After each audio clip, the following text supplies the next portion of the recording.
Assalamualaikum dan salam sejahtera. Saya Nazri Kaha. Ini agenda awani. Pada 21 Ogos lalu, kerajaan sudah mengambil keputusan untuk membawa pulang semua pelajar Malaysia yang berada di Mesir dan pada ketika itu sekitar 2,719 orang dibawa pulang dan selebihnya 583 mengambil keputusan untuk terus tinggal di Mesir atas sebab-sebab akademik dan juga atas sebab pribadi. Tetapi selebihnya ramai lagi yang sudah pun pulang kerana ketika itu cuti semester berlaku di Mesir dan mereka sudah pun berada di kampung halaman masing-masing. Dan apakah masa depan pelajar-pelajar ini? Kerana kita tahu keadaan di Mesir masih tidak menentu dan juga suasana politik pun kita tidak dapat mengatakan muktamadkan pada ketika ini dan beberapa bulan akan datang. Jadi bagaimana masa depan pelajar ini? Kegusaran ibu bapa, kegusaran pelajar dan sebagainya, apakah sudah terjawab oleh pihak Kementerian Pendidikan dan sebagainya? Begitu juga baru-baru ini kita mendengar dalam beberapa minggu yang lalu ranking terkini universiti dunia sudah pun dikeluarkan dan kita lihat beberapa buah universiti tempatan kita terutamanya FPTA berada dalam kedudukan sama ada meningkat kedudukannya berbanding pada 2012 dan juga 2011, ada juga yang turun mendadak dalam ranking yang terkini pada 2013. Apakah maksudnya ini? Adakah pengajian tinggi di Malaysia berada di dalam katakan on the right track ataupun perlu penambahbaikan bagaimana kita mendayakan pengajian tinggi di negara kita seiring dengan pelan-pelan yang sudah pun kita umum dan juga kita maklum selama ini. Jadi untuk membincangkan isu pengajian tinggi tidak asing lagi untuk bersama saya pada malam ini. Dah lama saya nak dapatkan beliau tetapi mungkin kesibukan masa dan sebagainya. Yang berbahagia Profesor Datuk Seri Engineer Dr. Zaini Ujang, Ketua Setiausaha 2 Kementerian Pendidikan. Prof. Datuk, selamat datang ke agenda awal ini sekali lagi. Dah lama kita tidak bersama. Ya. Mungkin kita boleh mulakan dengan orang kata pun kegusaran ibu bapa dan juga pelajar kerana suasana di Mesir masih tidak menentu dan beberapa siri pun sudah dilakukan oleh pihak Kementerian Pendidikan untuk menerangkan keadaan status pengajian mereka di Mesir. Mungkin permulaan bagaimana Prof boleh orang kata pun ungkapkan? Terima kasih menjemput saya. Pertama sekali saya ingin merakamkan penghargaan Kementerian Pendidikan kepada usaha yang dibuat oleh Astro Awani menjemput saya berbincang dengan topik ini. Ya. Pada hari Rabu yang lalu, Jemaah Menteri telah membuat satu keputusan yang besar berkaitan dengan masa depan para pelajar kita yang belajar di Mesir. Kita sedia maklum bahawa keadaan di Mesir masih belum menentu dan pergolakan yang berlaku itu mungkin memakan masa yang banyak, yang panjang. Jadi tidak mungkin dalam tempoh 2-3 bulan ini akan selesai. Jadi ini menjadi kegusaran. Kita sering dihubungi oleh ibu bapa apakah langkah yang telah dibuat oleh kerajaan. Jadi pihak kerajaan telah memutuskan menerusi mesyuarat Jemaah Menteri pada hari Rabu yang lalu tentang satu dasar one-off. Dasar ini hanya tahun ini sahaja, iaitu untuk membenarkan pemindahan kredit pelajar yang belajar di Mesir, di IPT Mesir sebanyak 9 buah yang di mana pelajar kita ada lebih kurang 11,000 orang untuk dibenarkan membuat pemindahan kredit ke IPT tempatan di Malaysia. Dan IPT ini tidak terhad kepada IPT A tetapi juga IPTS. Kebanyakannya akan ditumpukan kepada IPTS.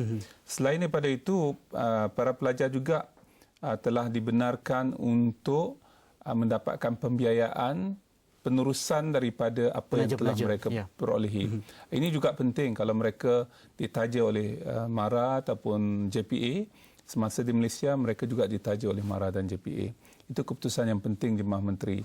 Selain daripada itu, pihak Jemaah Menteri juga bersetuju untuk bagi para pelajar yang belajar bersendirian, mereka boleh memperolehi mendapatkan pinjaman PTPTN kepada maksimum RM150,000 dan tidak terhad kepada RM30,000 pembiayaan setahun yang ada sekarang ini. Khas kepada para pelajar yang pulang daripada Mesir ini saja. Dalam keadaan itu, kita tidak memaksa para pelajar balik ke Malaysia. Kita juga tidak mengatakan yang tidak baik. Seharusnya semua pulang. Tidak. Sebab ada di antara para pelajar ini yang telah berada di tahun akhir ataupun sedang melakukan pengajian di peringkat klinikal yang sukar untuk membolehkan kita absorb mereka balik ke Malaysia. Okey, Prof dan juga rombongan Kementerian Pendidikan berkesempatan untuk melawat universiti dan berjumpa dengan pegawai tinggi universiti di seluruh Mesir yang mempunyai pelajar Malaysia. Boleh ceritakan sedikit keadaan suasana di sana dan mungkin boleh kita gambarkan, boleh kita visualkan kerana ibu bapa mungkin ingin kepastian.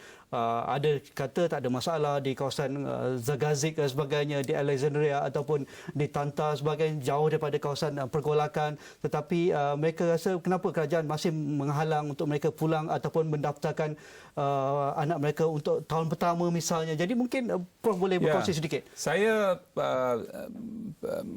dalam tempoh setahun ini saya 2 kali ke Mesir. Ya, jadi saya dapat membezakan antara keadaan itu dan keadaan sekarang. Keadaan yang telah kita lawati kira-kira sebulan yang lalu adalah keadaan di mana pemerintahan tentera begitu ketara. Di setiap penjuru jalan ada kereta kebal, sebagai contoh, tank. Dan dari masa ke semasa perintah berkurung dikuatkuasakan di bandar-bandar besar.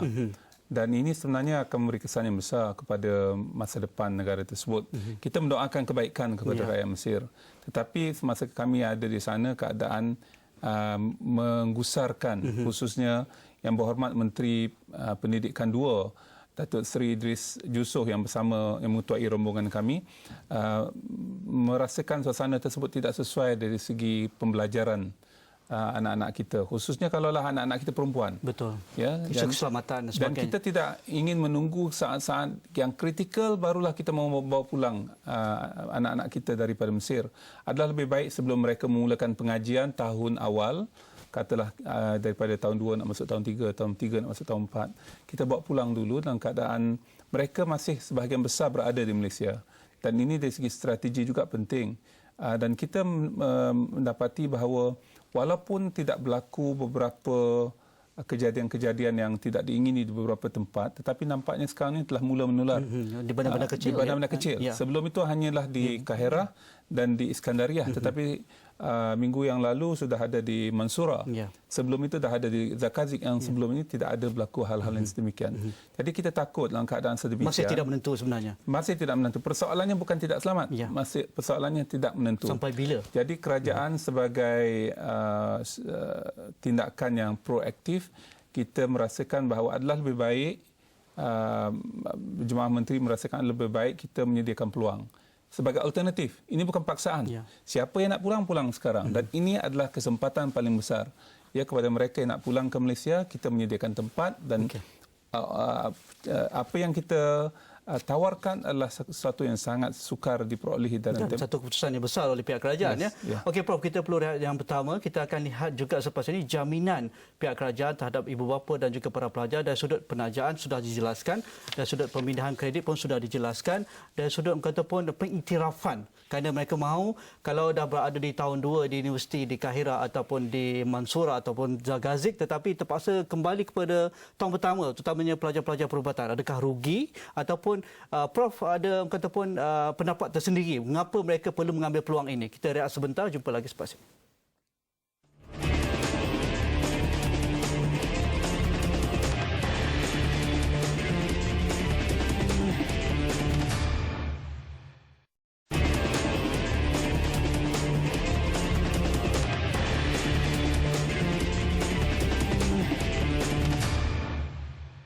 Kembali dalam membincangkan mendaya saing pengajian tinggi, isu pelajar kita di Mesir, kegusaran ibu bapa Prof tadi, antaranya pengiktirafan terutama pelajar-pelajar perubatan, pergigian dan sebagainya, dari sudut MMC dan sebagainya. Ada kegusaran di kalangan ibu bapa juga dari sudut kos yang sudah pun ditunaikan oleh ibu bapa, terutamanya mereka sudah memasuki tahun kedua, tahun ketiga. Begitu juga kegusaran ibu bapa dan juga pelajar dari sudut kata pun kelayakan akademik, kerana mereka pun sudah mendaftar untuk tahun pertama sama misalnya ke universiti-universiti di Mesir melalui ejen-ejen, tetapi mereka sebenarnya mungkin tidak layak dan sudah kelayakan untuk mendapatkan tempat di Fakulti Perubatan di dalam negara. Jadi ini antara perdebatan, antara wacana mereka lah untuk mendapat kepastian ni. Tak lama ni mereka dalam masa sebulan saya rasa beribu-ribu ibu bapa dan pelajar berdebat tentang ini. Ya, ada dua perkara di situ. Yang pertama sekali ialah tentang offer ataupun tawaran yang diberikan oleh pihak kerajaan. Ya. Di Mesir, pengajian perubatan 6 tahun. Ya. Mereka tak perlu ada tingkatan 6 ataupun matrikulasi. Jadi selepas SPM terus masuk tahun 1. Jadi di Malaysia tidak. Kita kena ada matrikulasi. Jadi tahun 1 di Malaysia sama juga tahun 2 di Mesir.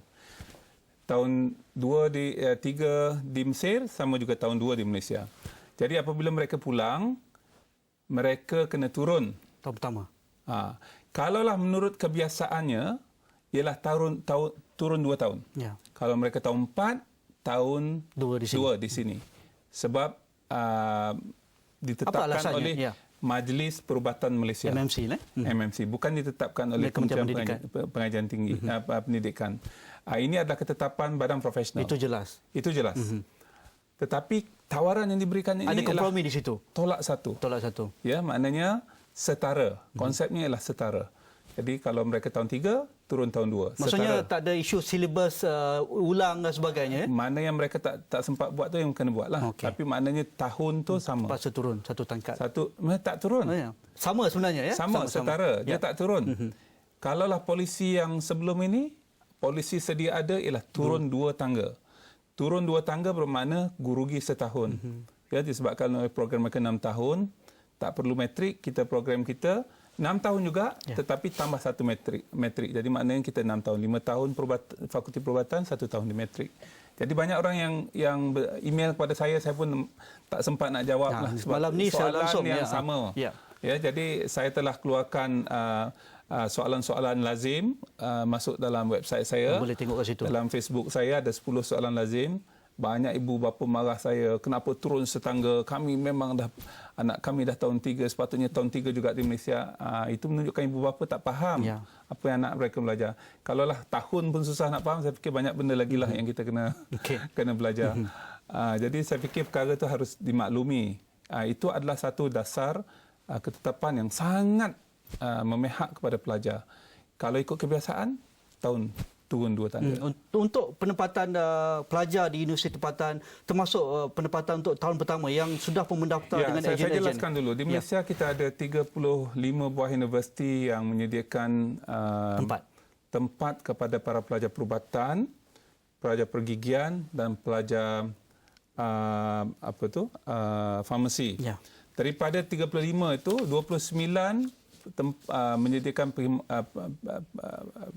kursus perubatan, 17 kursus farmasi. Ya, jadi tak semua 35 buah universiti tersebut, di mana hanya 9 saja universiti awam, 20 swasta. Universiti swasta menyediakan semua kursus yang diperlukan. Namun demikian, kebanyakan pelajar kita yang di luar negeri itu adalah kursus perubatan. Kira 6,000 kursus perubatan, 800 kursus pergigian dan lebih kurang 145 kursus farmasi. Jadi ini secara tak langsung menunjukkan bahawa fokus kita ialah kepada IPTS. Memang tidak boleh kepada IPTS sebab jumlahnya pun sikit, 9 daripada 29. Dan ruang yang ada ialah di IPTS. Jadi dasar yang kita tetapkan, kalaulah pelajar itu dibiayai oleh MARA ataupun JPA, kita akan bayar apa sahaja yang ditetapkan berkait dengan yuran pengajian di IPTS berkenaan. Bagi ibu bapa yang mahu teruskan niat mereka untuk menghantar anak-anak menyambung pelajaran ataupun mendaftar di universiti di Mesir, bagaimana pendirian? Kita tidak ada halangan. Tak ada halangan, Ya, tetapi kita maklumkan tentang risikonya. Risikonya sudah dijelaskan tadi. Sudah dijelaskan. Jadi ini sebagai alternatif. Okey. Prof, tentang juga kita lihat suasana kata pun keadaan ini tidak menentu ini juga dan ini sebagai satu mungkin boleh membuat pembandingan sedikit. Prof sudah berjumpa dengan universiti, pegawai universiti di Mesir dan sebagainya, sudah melihat kondisi suasana pembelajaran mereka di universiti-universiti di seluruh negeri Mesir. Mengapa mereka perlu mengambil peluang ini untuk melihat bahawa offer tawaran kerajaan untuk belajar di universiti tempatan ini satu peluang yang tidak boleh dielakkan? Ya, ada dua perkara di sini. Pertama sekali ialah sebahagian besar daripada kemudahan pendidikan yang ada di Malaysia ini sangat berkualiti. Ya, sebab itulah kita tak berkompromi dari segi kota ataupun nisbah pelajar Dan kepada pensyarah. Pensyarah kepada pelajar. Kita tetapkan dalam MMC, Malaysia Medical Council, 1:4, satu pensyarah kepada 4. Sedangkan di banyak tempat yang saya tahu tak ada nisbah tu. Ya, ini memastikan bahawa proses termasuk pembelajaran. Saya rasa. Wawalah. Sebab saya dapati terlampau ramai pelajarnya. Saya pun bertanya, mereka pun sukar nak menjawab sebab sebahagian besar daripada pelajar kita adalah program khas. Di beberapa buah universiti yang saya pergi, dalam kuliah mereka itu, dalam program mereka itu, hampir semuanya pelajar Malaysia. Seolah-olah kita berada satu khusus, tempat untuk pelajar Malaysia. Untuk pelajar Malaysia. Jadi saya fikir ini peluang terbaik untuk kita lihat kembali polisi ini. Adakah itu kaedah terbaik untuk kita mendidik anak bangsa? Ya, sedangkan saya fikir IPTS, IPTA kita sedang berkembang pesat, khususnya IPTS. Itu saya nak hubungkan tu. Kita tahu juga ranking sudah dikeluarkan, kualiti pengajian tinggi berada di landasan yang sepatutnya, ataupun bagaimana Prof pun baru melepaskan jawatan sebagai Naib Chancellor di Universiti Teknologi Malaysia. UTM pada 2013 naik 3 anak tangga untuk berada di ranking 355 berbanding 358 pada 2012. Pada 2011 jauh lagi lah. Jadi hebat tu. Universiti Melaya jatuh sedikit, Universiti Kebangsaan pun jatuh sedikit. Tetapi bagaimana kita melihat suasana ini, kerana kita ada kaitan agenda yang besar. PPPM misalnya, isu pemerkasaan ekonomi Bumiputera masuk dalam hal ini, mendayakan modal insan untuk menjadi sebuah negara maju menjelang 2020. Saya nak sentuh tentang itu. Kita rehat sebentar, jumpa lagi selepas.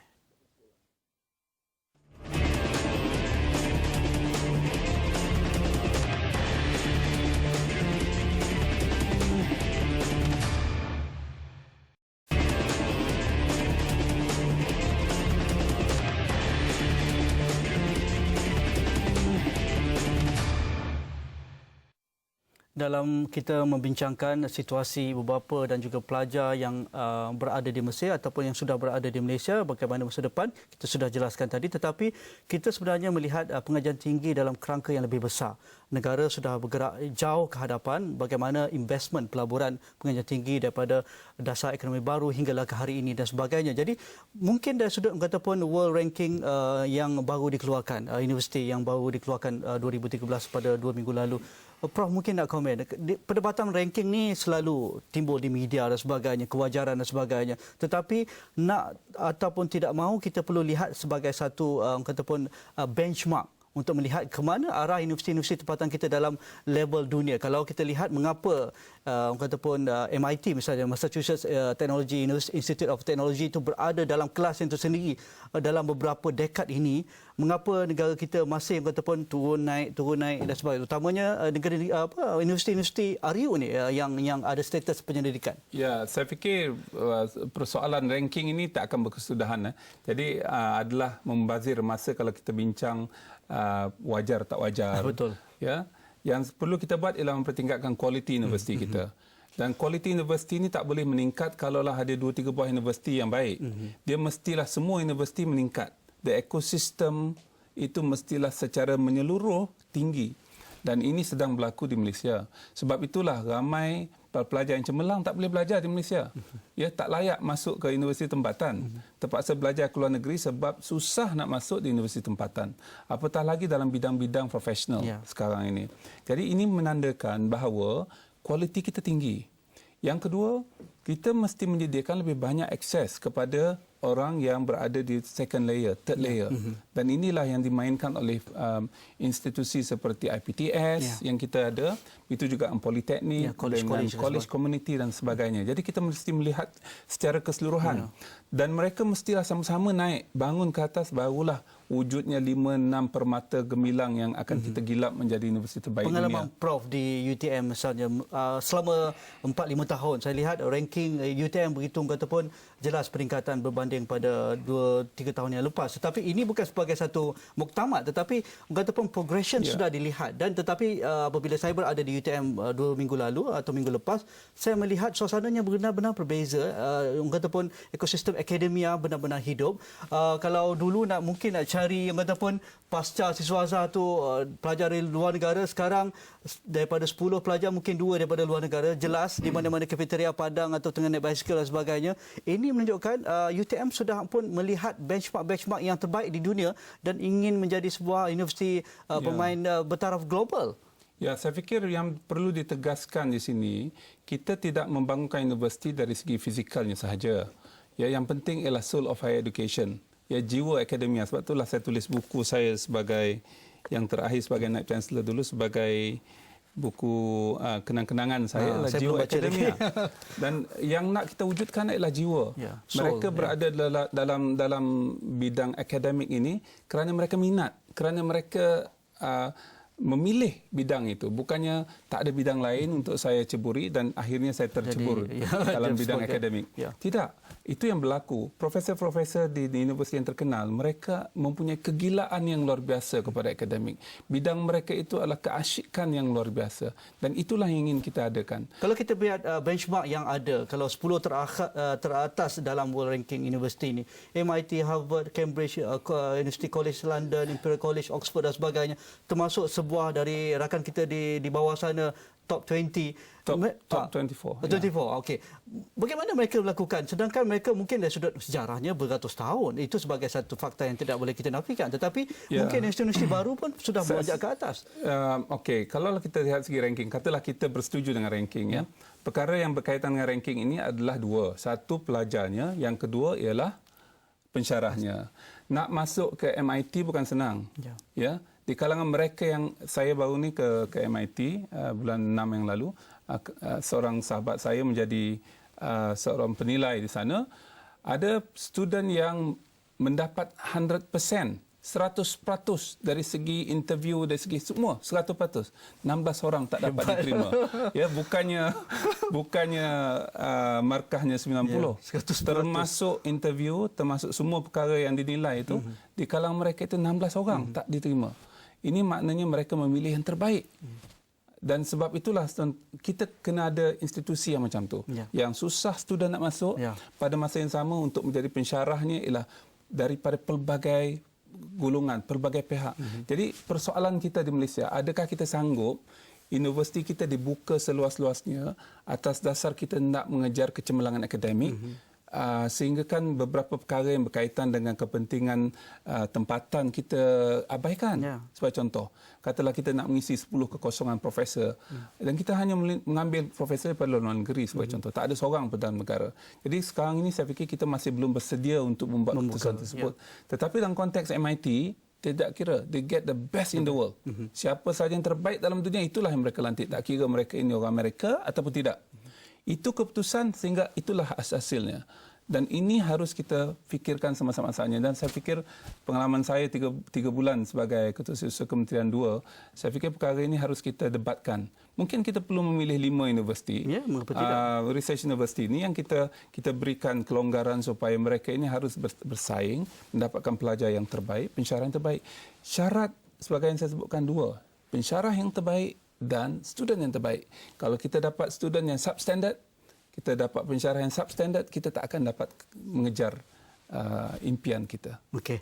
Di situ saya nak katakan tinggalkan perdebatan tersebut. Adakah kewajaran kita melihat ini sebagai satu kelemahan ataupun satu kelebihan, dan bagaimana ekosistem pengajian tinggi ini perlu dipertingkatkan. Saya rasa Prof. Dato' Seri Engineer Dr. Zaini Ujang akan datang sekali lagi untuk kita berwacana tentang ini dalam isu yang lain. Terima kasih pada Prof atas masa yang diberikan. Mungkin sebelum tutup kita boleh tunjukkan katakan alamat ataupun tempat mungkin para pelajar untuk menghubungi Kementerian Pendidikan jika ada sebarang masalah tentang urusan ataupun pengajian mereka di Mesir. Kalau tak sempat, mungkin kita akan tampal selepas ini. Terima kasih kepada Prof. Kita akan jumpa lagi pada sesi akan datang. Jika ada sebarang pandangan anda, hantarkan ke Facebook kami, ke Twitter kami, dan juga jangan lupa melayari astroawani.com untuk mendapatkan liputan dalam dan juga luar negara. Assalamualaikum, insya-Allah. kita jumpa lagi. Terima kasih. Ini alamatnya. Mungkin kalau sempat boleh salin, kalau tak sempat kita boleh letakkan di astroawani.com. Terima kasih. InsyaAllah kita jumpa lagi. Assalamualaikum. Terima kasih, Prof.